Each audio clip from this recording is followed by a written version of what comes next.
এই উম্মতে শিরকের অনুপ্রবেশ। যখনই এই মুসলিম জাতি বিজাতিদের মতো, ইহুদি নাসারা হিন্দুদের মতো, কাফেরদের মতো শিরক করা শুরু করেছে, আকার ধরন ভিন্ন হলেও কাজ একই। কেউ প্রতিমা পুতুল পূজা করে, কেউ ঈসা আলাইহিস সালামকে আল্লাহর পুত্র বলে, কেউ ওজাইরকে আল্লাহর পুত্র বলে, ইহুদি খ্রিস্টান। মুসলিমরা প্রিয় নবী মুহাম্মদ রাসূলুল্লাহ সাল্লাল্লাহু আলাইহি ওয়াসাল্লামকে আব্দুল্লাহ না বলে নুরুল্লাহ বলতে শুরু করেছে। মুহাম্মদ আল্লাহর নূরের তৈরি। সাদৃশ্যতা দেখুন। হিন্দুরা পৌত্তলিকরা দুর্গার পূজা শুরু করেছে, বিভিন্ন দেবী দেবতার পূজা শুরু করেছে। এরা দরগাহ, যত পীরের দরগা রয়েছে, মাজার কবর রয়েছে, সেসবের পূজা শুরু করেছে। যখন এই মুসলিম জাতির মধ্যে শিরকের অনুপ্রবেশ ঘটেছে, তখন আল্লাহ রাব্বুল আলামিন তাদেরকে লাঞ্ছিত করেছেন, তাদের অধঃপতন এসেছে।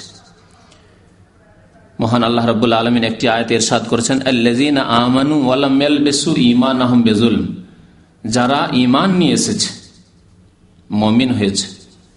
শুধু মুমিন হওয়া যথেষ্ট নয়, ইতিবাচক কথা বলা, তার দাবি করা, তার শুধু স্বীকৃতি দেওয়া যথেষ্ট নয় যতক্ষণ পর্যন্ত নেগেটিভ না থাকবে, নেতিবাচক না থাকবে। ওয়া লাম ইয়ালবিসু ঈমানাহুম বিযুলম, এবং তাদের ঈমানকে জুলমের সাথে সংমিশ্রণ ঘটায়নি, ঈমানকে জুলমের সাথে একাকার করে দেয়নি।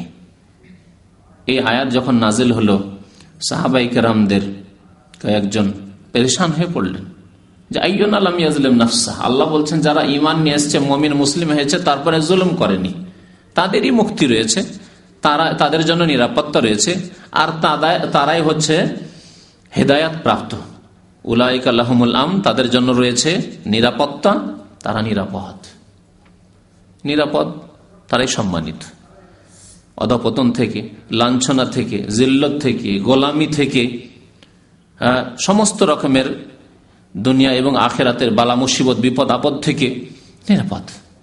কে? যেই ব্যক্তি ঈমান নিয়ে আসার পরে জুলমের সংমিশ্রণ ঘটায়নি ঈমানের সাথে। আর ওয়াহুম মুহতাদুন, এরাই হেদায়াত প্রাপ্ত, সঠিক পথ প্রাপ্ত, তারা সঠিক পথের উপর, সিরাতে মুস্তাকিমের উপর তারা রয়েছে।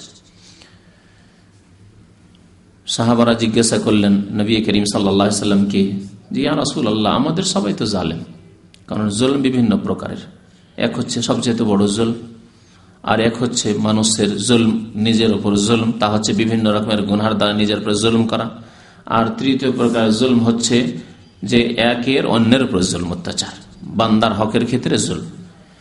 তো আমাদের এমন কি আছে জুলুম করেন না? কখনো হয়তো আমরা অন্যের উপর জুলুম করছি, কখনো বহু সময় আমরা বিভিন্ন রকমের গুনহার কারণে আমরা নিজের নফসের উপর জুলুম করছি। আইয়ুনা লাম ইয়াজলিম নাফসা, তাহলে তো আমরা মুক্তি পাবো না, আমরা হিদায়াত পাবো না, গুমরাহ হয়ে যাবো, রাস্তাহারা হয়ে যাব।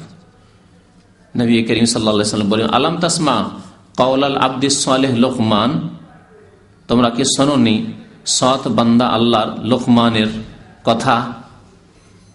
তিনি কি বলেছিলেন? ওয়াইজ ক্বালা লোকমান লিবনিহি ওয়া হুয়া ইয়াইযুহু ইয়া বুনাইয়া।